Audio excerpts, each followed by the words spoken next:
Hey friends, welcome back to Simply Home and Harvest. I'm Jen, and today I thought I would give you a little July garden tour. Now, some things are doing very well, some things not so much. So we'll just walk through the garden. I'll show you what it's looking like right now. We'll talk about the things that we need to work on. We'll talk about the mistakes, unfortunately, that we made this year. And then I'm gonna give you a look too at our flowers. Like I said, some are doing really well, some not so much. So that's the nature of things, you know. You just have to be thankful for what you get, and it's always trial and error. You never know from one year to the next.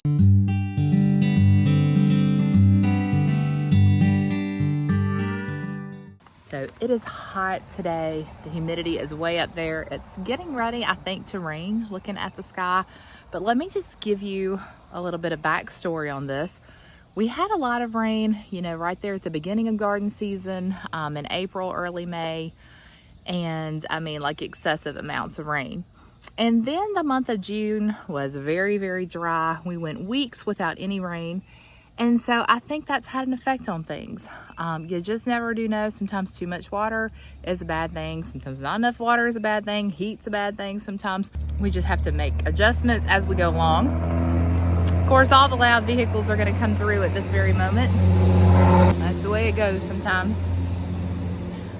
So today we are looking at some rain, and we've had rain like every other day for the last week. So that's been good as well. I haven't had to water nearly as much.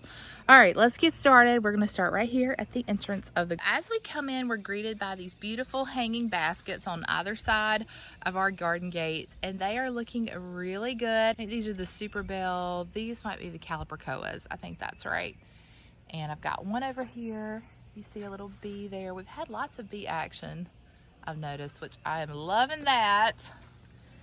And then we've got our weather vane that we added up to the top this year. I don't know if I showed you all that already, but I'm really loving that little addition. And then we've got another one of our, I think this is a double or Calibrachoa. Anyway, beautiful.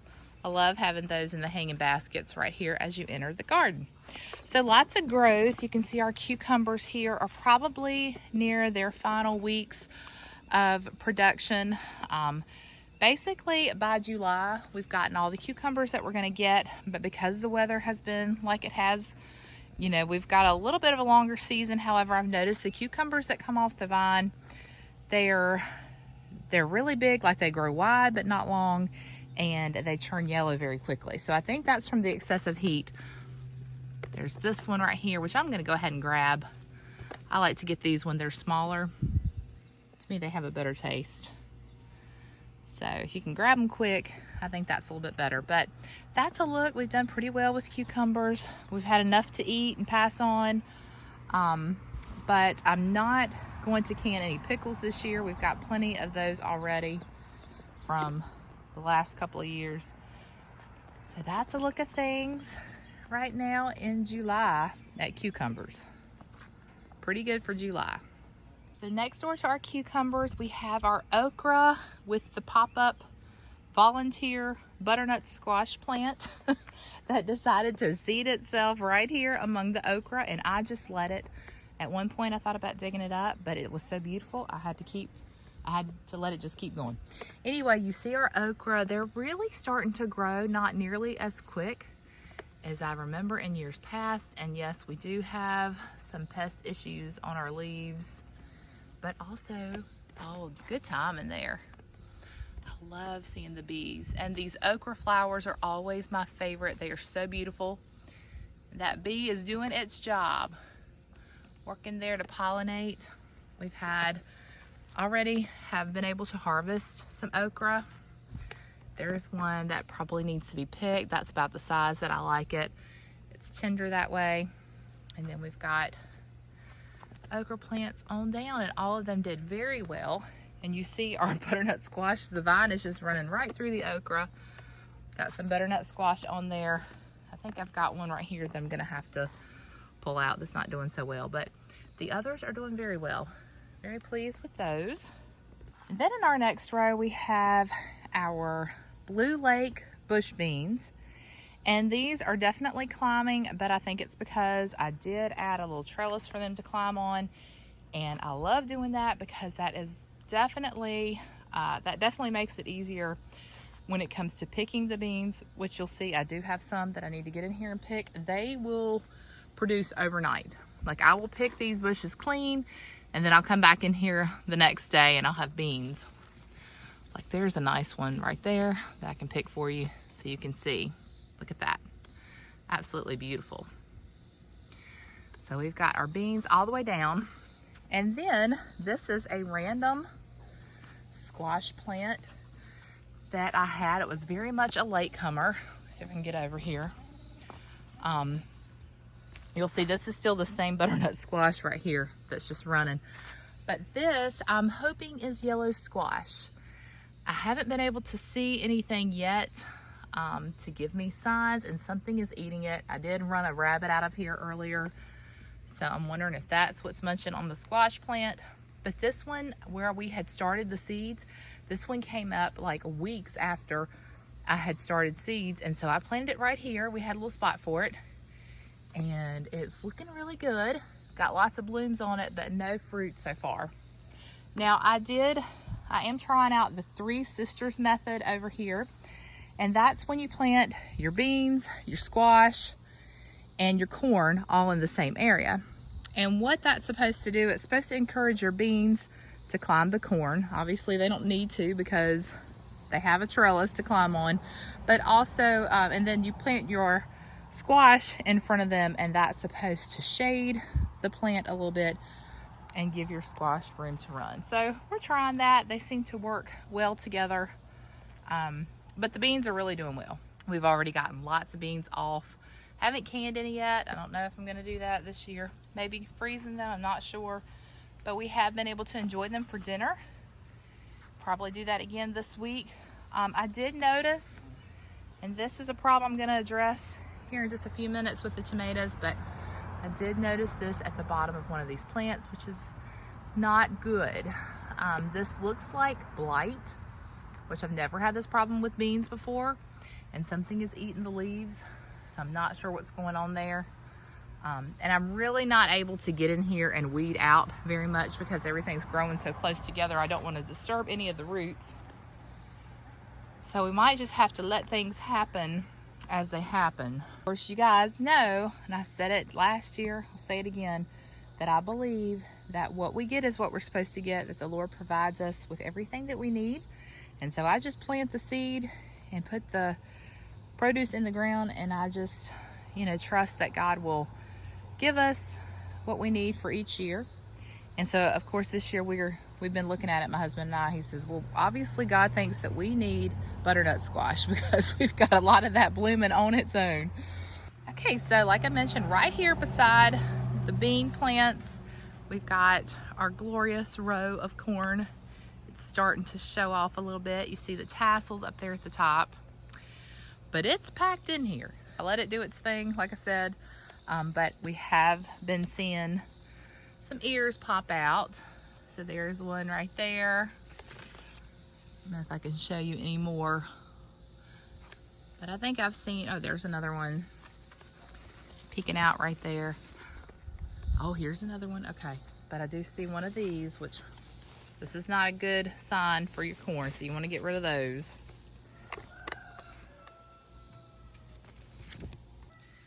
There's another one, and so on.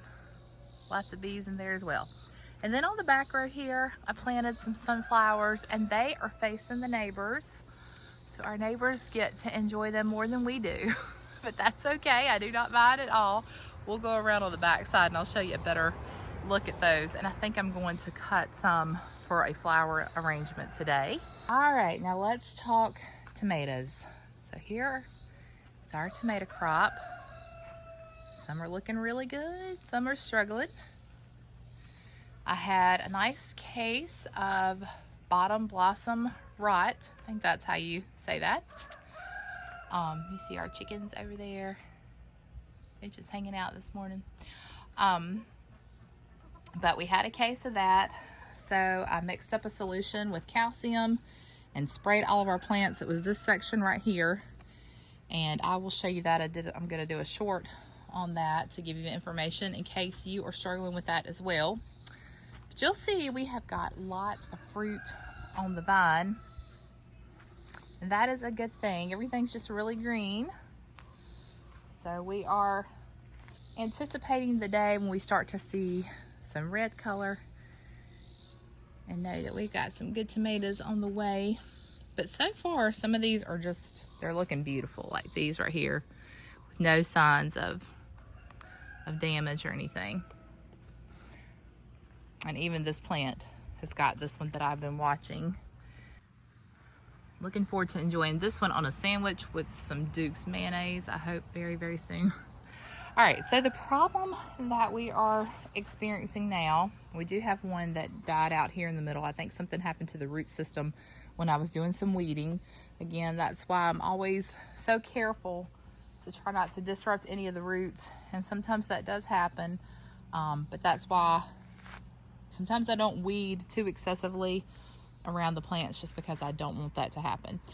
I did get in here and cut out all of our lower branches early on, just to promote airflow and hopefully eliminate any type of fungus that might grow. But we have some of that happening, and you'll see this one right here. It looks like we've got some blight that's starting, which is very disheartening. So I got in here this morning and I tried to clean up what I could, but we may lose this plant. This one was just like more than I felt like I could clean up. And I've tried to be really diligent when I prune anything to clean my pruners, you know, in between, to wash my hands really good. But sometimes it just spreads even when you're careful. So we're just gonna have to watch them. I see some down here as well. And just hope for the best. And like I said, we get what we get, try our best. And I'm trying not to get too discouraged when I don't get the results that I think I should. But all in all, I think the tomato plants look really good. Like I said, this is July. Most people are getting nice red tomatoes, and some of you are on the end of tomato season. So our season just is a little bit longer because we start everything from seed. And so it takes it a little bit longer to grow and produce and ripen. I want to show you these butternut squash. This is 2 butternut squash plants. And I've had to go do a little research on butternut squash just to see when it's time to harvest them, because I went to check on one and it kind of fell off in my hand. So I think I may have pulled it too early, but I'm not sure. I did read that you're supposed to wait until the stem starts to dry out, which you can see the tendrils drying out, but the stem is still really green. So I'm going to give that one a little bit longer. But I've got some in here like this one down here that look big enough, but they don't look ripe enough. So I've been told if you push on it and it's still soft, it's not ready. But like I'm pushing on these and they are not soft at all. So they may be ready to come on off. I was just kind of waiting for that stem to turn brown, but it might not. So anyway, I think they look great. We're excited to get butternut squash for the first time. There's another one down there. Now, sadly, I planted out my pumpkin plants last week and they are dying. That one, I've given them plenty of water. We've had plenty of rain. These over here are still here, but they shrivel up so bad during the day. They perk up in the evening and early morning, but I really just don't know if we're gonna get any pumpkins at all. And I'm so sad about it, but I don't know what to do. I planted seeds in the ground and nothing came up. And then I did seedlings and planted seedlings in the ground, and they're struggling as well. So it might not be in the cards for us to have pumpkins this year, but that's okay. We'll just go to the store and buy them. It'll be all right. I'm gonna pop in a video and show you what we had here, which was a row of potatoes. So I did do some harvesting last week. We got some beautiful potatoes. Now, I wasn't expecting a huge harvest of potatoes this year just because they weren't looking well. The plants weren't looking that well, but we've already got a nice start. The row I dug up was the one that I was expecting the least from. So hopefully the other row will be even better than that. We planted some Kennebec potatoes and some Yukon Gold potatoes back in, I think it was March. I'll have to look back and see. So it's about time to get them up. They look so good though, no spots on them, no sign of like rot or anything like that, which is very different from what we have experienced the last couple of years. So I think this is a good time to dig them out.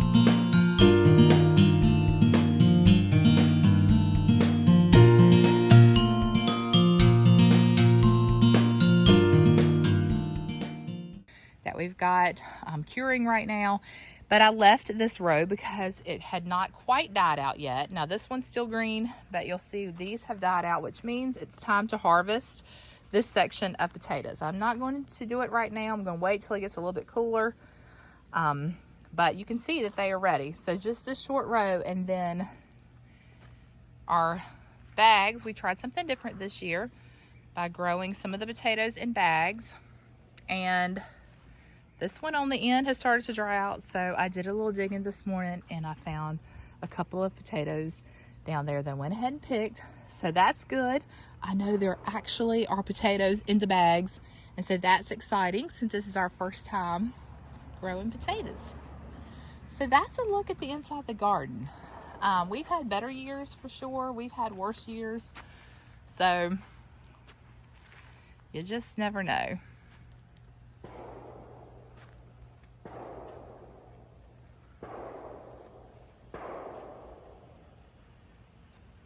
Good old country living. You never know when somebody's gonna start shooting a gun.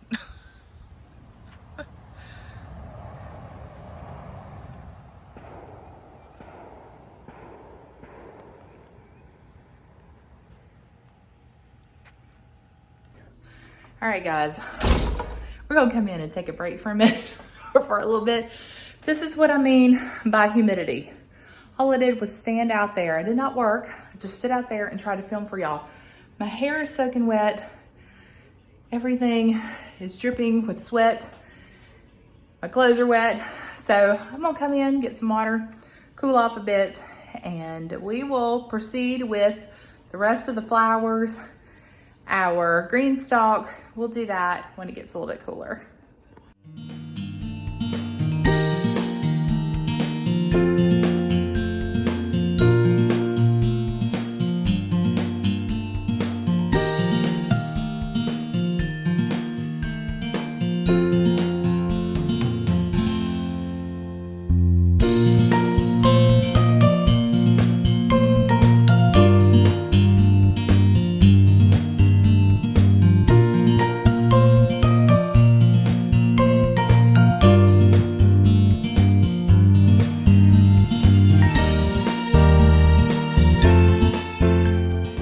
You guys, I'm back. It's a brand new day. It's gonna be a super hot one again, but I thought I would get out here early and show you the flowers. As soon as I stepped out on the deck, one of my neighbors started yard work. So I may have to just put music over this and let you see the flowers. That's probably what I'll end up doing. But I'm gonna start here on the deck. I'm gonna show you our green stalk, and I might voice over and tell you a little bit about it. And I'll show you our geraniums that we started from seed that are just really starting to show off. I'm loving them. They are the most beautiful geraniums, in my opinion, that I've ever had here at the house. And then I'll show you what the cut flower garden looks like on the side. The roses aren't doing very well. There's something that's been eating on those.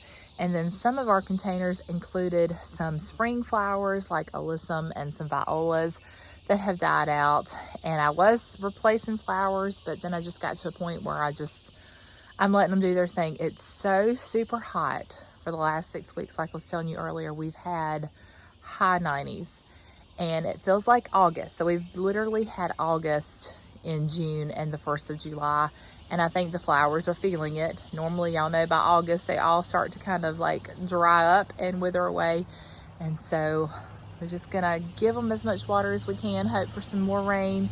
We did not get that rain yesterday. We got thunder and a cloud, but then it just turned off to be hot and just really humid. and sunny again. Not sure we're going to get any rain today, but I've been trying to water them, hand water them when I can. So let me show you what we've got going on, and then I'll come back here on the end and we'll talk about it.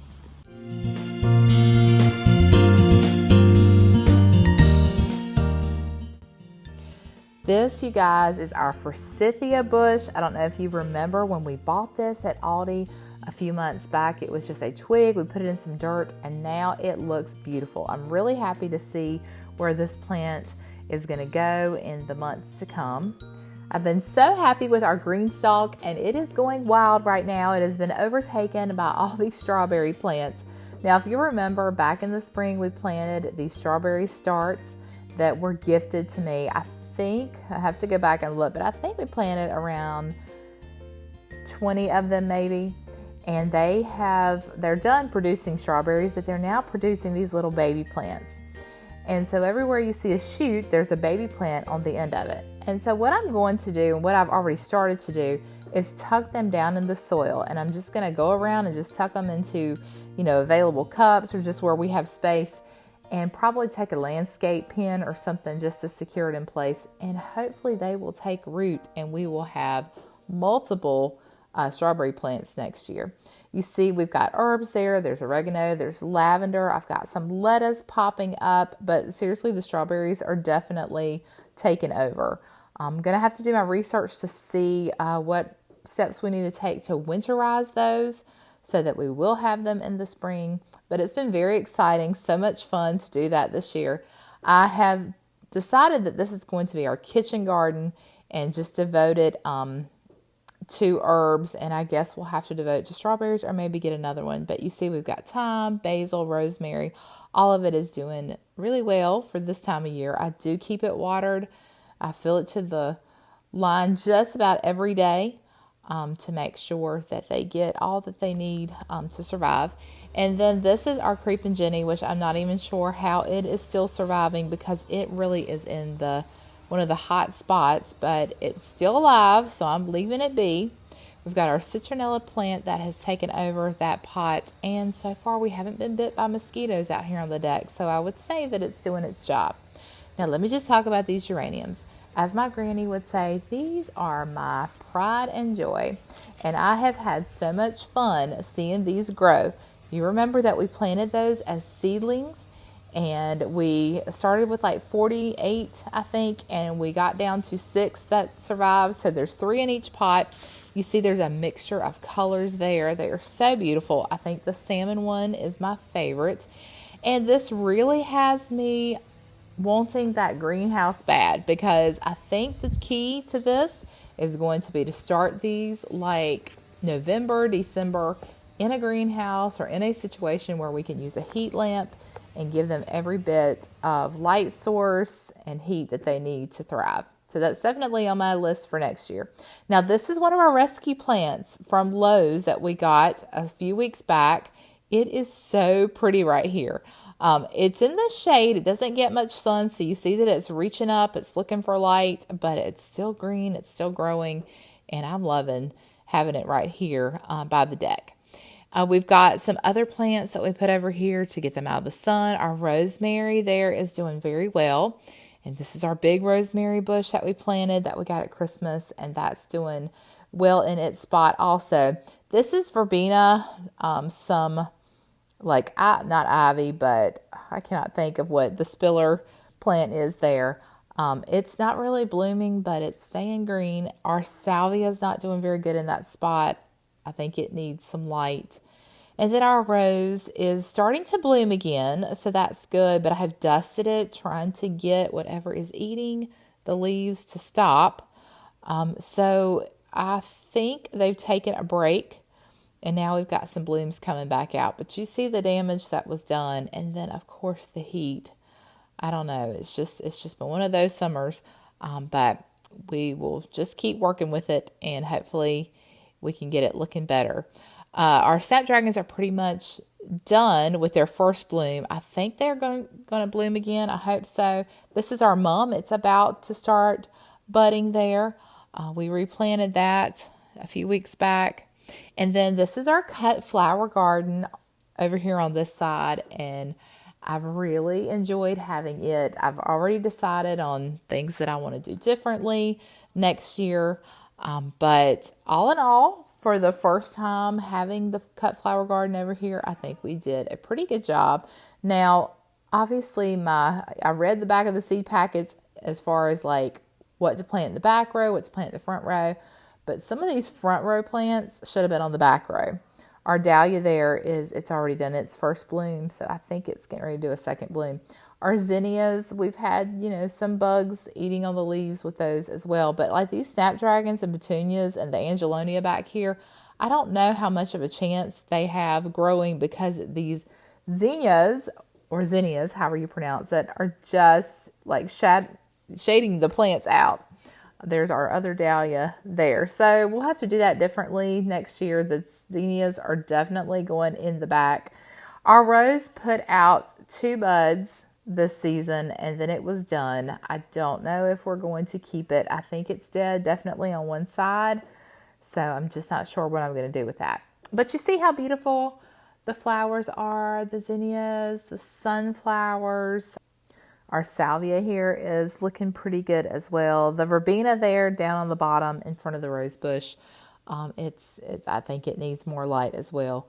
So it hasn't really blossomed out like I thought it might. But there's our salvia. And then we've got some ornamental basil, and it's starting to grow, which that's exciting. That's the first time I've ever planted ornamental basil. And then our sunflowers, the deer hit those hard a little while back. There's some more snapdragons back there. And just took the plants down as far as the leaves. So they've got blossoms that are beginning to open, and I think they will open by the end of this week. But yeah, some of them don't even have any leaves left on them, and I don't know why, but the deer really like the sunflowers. And this would be my favorite type of zinnias. I just love, I don't know, like the double bloom or whatever that is. They are so pretty. You see the sunflower getting ready to peek through. And then our rose bush down here, the little petite rose bush, it is doing really well. It's had a great summer. So you never know. That's a look at the side of the house, a look at our cut flower garden. Definitely going to be doing this every season. Here's another one of our flowers that was on clearance at Lowe's. It loves this spot, and I'm super happy with it. And then we've got our abelia here. It's starting to bloom out these white flowers, which is really pretty. This is its first season here. When we updated our landscaping this year and put down fresh mulch, we added in a few extra plants, and this was one of them. We've got one on each side. And then our Japanese maple. This has been the first year that it has really put forth. And it is beautiful. It is one of my favorite trees. Between that and the crepe myrtle, I would be happy just to have those trees and nothing else, I think. It's absolutely gorgeous. Love it. Our ferns are looking really good also, but I've had to douse them with water constantly. That's one thing about ferns. They love, love, love lots of water. So if you have a fern, make sure that you give it plenty of water. This is our impatiens that we got late in the season. Those are looking really good. Now, they were not red, white, and blue or red, white, and purple. There was 2 purples and a red. So somebody goofed on that, but that's okay. We enjoyed it nonetheless. You see another citronella plant there, and there's another look at our ferns. Absolutely beautiful. And no bird nest in them this year, so that might be what helped them to be so prosperous. This is a look at our flower pot. We had geraniums in here, verbena, alyssum. I can't think of what else. Maybe some petunias. You can see that it struggled a bit.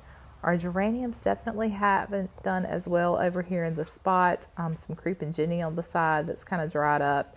There's a look at another abelia, and you see the white flowers that are blooming on this one. So pretty.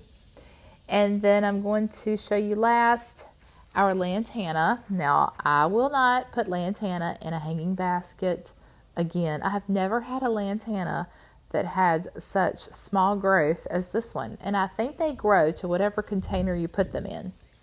So there's just a tip for you. If you want a large lantana, give it a large container or plant it in the ground.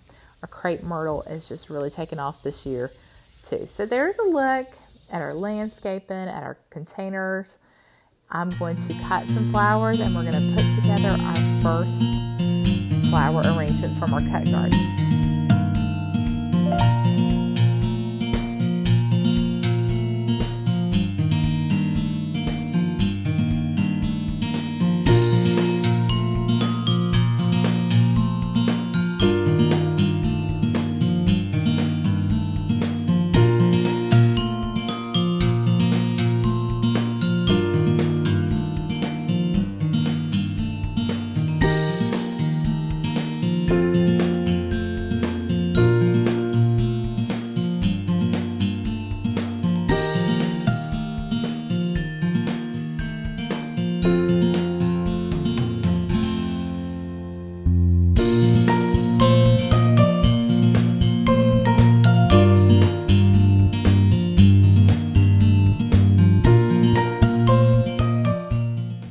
Guys, well, I'm going to leave you here today. Hopefully you enjoyed that look at our vegetable garden and our flower garden and saw how things are coming along and, you know, things that we need to do differently. Like, I don't think I mentioned this, but next year for sure, we are going to stake those tomatoes in a different manner because I do not like the wood stakes this year. They just, I don't know if it's because the ground was so dry, I don't know, but the tomatoes plants are pulling them down. So we're going to do something different next year with that. And then I know this is our very first bouquet. I did go back out and grab some fern cuttings and some of the abelia, and then this is just a sprig from the crepe myrtle, but I thought it needed something else to spruce it up. Plus, when I was messing with it, I did knock some of the blooms off the flower. So we'll have to hone our flower arrangement skills a little bit, but for the first time this season, not too bad at all. Beautiful. We'll definitely enjoy that for the next few days.